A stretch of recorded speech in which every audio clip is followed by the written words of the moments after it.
옛날 옛적 지금의 대한민국 울산 지역에는 몇 세대에 걸쳐 전해 내려오는 전설이 있었다.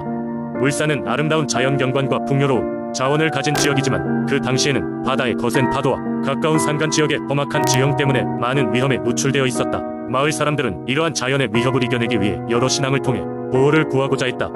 전설에 따르면 울산의 깊은 산속에는 거대한 용이 살고 있었다. 이 용은 하늘과 땅을 넘나드는 신비한 존재로 마을 사람들의 생사와 풍요로운 농사를 지키는 수호자 역할을 하고 있었다. 용은 보통 평화롭게 지내며 사람들의 삶을 지켜보았지만 사람들에게 도움을 주기 위해 때로는 모습을 드러내기도 했다. 어느 날 바다에서 엄청난 폭풍우가 몰아치기 시작했다. 그 바람과 파도는 마을을 집어삼킬 듯이 밀려와 모든 사람들이 두려움에 떨고 있었다. 더군다나 마을의 가장 높은 곳에 위치한 농작지까지 위협받고 있었으니 사람들은 곧바로 용에게 도움을 요청하기 위해 대표자 몇 명을 산으로 보냈다. 대표자들은 여러 날 동안 거친 산길을 헤치며 용을 찾기 위해 노력했다. 드디어 그들은 높은 산 정상에서 신비로운 조형고리를 발견했고 그 안에 거대한 생체가 모습을 드러냈다. 용의 비늘은 햇빛에 반사되어 마치 무지개처럼 빛났다. 대표자들은 용에게 무릎을 꿇고 간곡히 부탁했다. 우리를 도와주소서. 위대한 용이시여, 바다의 분노를 잠재워 주시고 우리의 집과 농작지를 구해주시길 간청합니다. 용은 사람들의 간절함과 진심을 느끼고 자신의 도움을 주기로 결정했다. 용은 하늘로 높이 날아올라 구름 속에 몸을 숨기더니 그 힘찬 포효를 통해 하늘과 바다의 분노를 가라앉혔다. 놀랍게도 그 순간 바다의 파도는 점점 잦아들고 폭풍은 사라지기 시작했다. 마을은 용의 도움으로 무사히 보호받을 수 있었다. 이 사건 이후 마을 사람들은 용에 대한 감사의 표시로 매년 제사를 지냈다. 그들은 용의 산속에 작은 사당을 짓고 눈에 보이지 않지만 언제나 그들을 지켜주는 용에게 무사함과 평화를 기원했다. 마을 사람들은 해마다 그 사당을 찾아가 정성껏 음식을 바치고 용이 은덕을 잊지 않겠다고 약속했다. 오늘날 울산의 많은 주민들은 이러한 전통과 전설을 통해 고유의 민속신앙을 이어가고 있다. 용은 단순한 전설이나 신화가 아니라 주민들에게는 울산과 그들이 삶을 지켜주는 수호자이며 자연과 조화로운 삶을 살아가는 중요한 상징으로 여겨진다다. 이 이야기는 울산의 강인한 전통과 역사적 배경을 바탕으로 주민들에게 희망과 임기를 주는 전설로 남아있다. 두 번째 이야기. 옛날 옛적 전라남도 장흥에는 장자못이라는 깊고 푸른 연못이 있었다. 이 연못은 수면이 유난히 맑고 아름다워 마을 사람들뿐만 아니라 지나가는 나그네들도 이곳에 들러 쉬어가곤 했다. 하지만 장자못에는 신비한 전설이 내려오고 있었으니 바로 연못 깊은 곳에 용이 살고 있다는 이야기였다. 전설에 따르면 이 용은 하늘의 명을 받아 장자못과 그 주변을 지키는 수호령이었다. 장흥 사람들은 용이 그곳에 사는 덕분에 마을이 홍수나 가뭄의 피해 없이 늘 평화롭다고 믿었다. 그들은 용을 위한 제사를 올려 감사의 마음을 전하였으며 연못의 물을 함부로 더럽히지 않기 위해 항상 조심했다. 하지만 어느 날 외딴 마을에서 욕심 많고 교만한 농부가 장흥에 찾아왔다. 그는 장자못에 얽힌 전설을 듣고 능영이는 그저 옛날 사람들이 지어낸 이야기일 뿐이라며 비웃었다. 이 농부는 연못을 자신의 것으로 만들어 큰 돈을 벌겠다는 욕심에 사로잡혀 있었다. 어느 밤 농부는 몰래 연못을 향해 걸었다. 그는 용의 기운이 가장 약하다는 시간에 연못의 물기를 돌려 자신의 밭으로 끌어오려는 계획을 꾸몄다. 깜깜한 어둠 속에서 농부는 자신의 행위가 발각되지 않기를 바라며 조심조심 연못가로 다가갔다. 하지만 그의 발걸음이 연못 가장자리에 이르렀을 때 갑자기 연못 한가운데서 엄청난 물보라가 치솟았다. 물보라 사이에서 거대한 용이 모습을 드러냈다. 용의 비늘은 달빛에 반사되어 구름 위에 별처럼 빛났고 그 눈은 불타오르는 석탄처럼 붉고 날카로웠다. 농부는 그제서야 전설이 사실임을 깨달았으나 이미 늦은 일이었다. 용은 단호하고 위험 있는 목소리로 말했다. 이곳은 사랑과 자연이 조화를 이루는 신성한 장소다.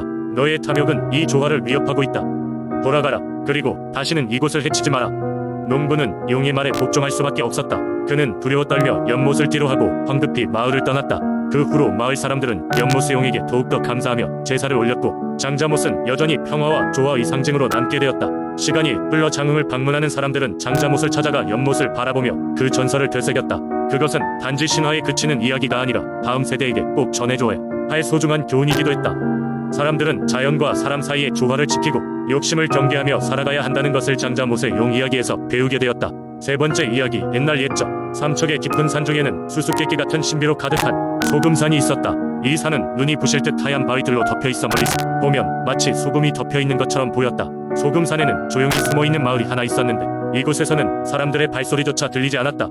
하지만 마을 사람들 사이에는 항상 소금산이 하얀 여인에 대한 전설이 내려오고 있었다. 사람들은 하얀 여인이 밤이 되면 소금산을 거닐며 달빛 아래에서 빛나는 모습으로 나타난다고 믿었다. 그녀는 머리부터 발끝까지 흰 옷을 입고 긴 머리카락이 바람에 날리면 꼭 안개가 걷히는 새벽을 연상케 했다. 그 여인은 세상의 모든 슬픔을 자신의 화음 속에 녹여낸 듯한 아름다운 선율을 흥얼거리며 산길을 천천히 걸어다니는데 그 노랫소리를 듣는 이들은 깊은 평온함을 느꼈다고 한다.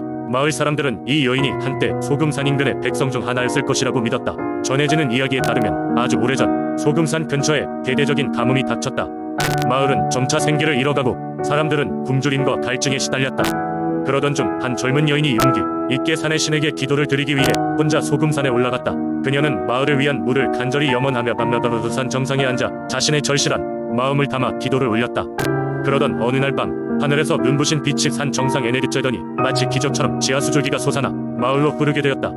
그녀의 기도로 인해 마을은 다시금 생기를 찾고 사람들은 그녀를 마을의 구원자로 여겨 존경심을 나타냈다. 하지만 여인은 더 이상 모습을 드러내지 않았다. 마을에서는 그녀가 산의 혼과 하나가 되었고 그리하여 소금산의 하얀 여인으로 남아 밤마다 마을을 지켜주고 있다는 신앙이 시작되었다.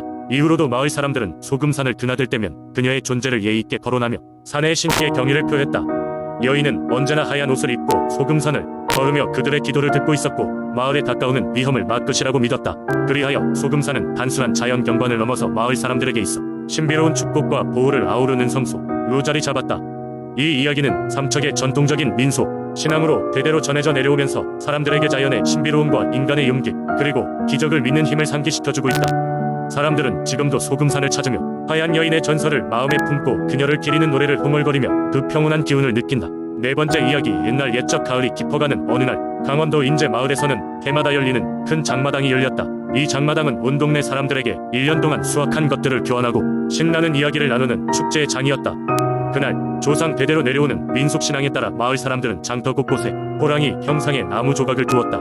이 호랑이는 마을을 지켜준다는 신성한 수호신으로 여겼다.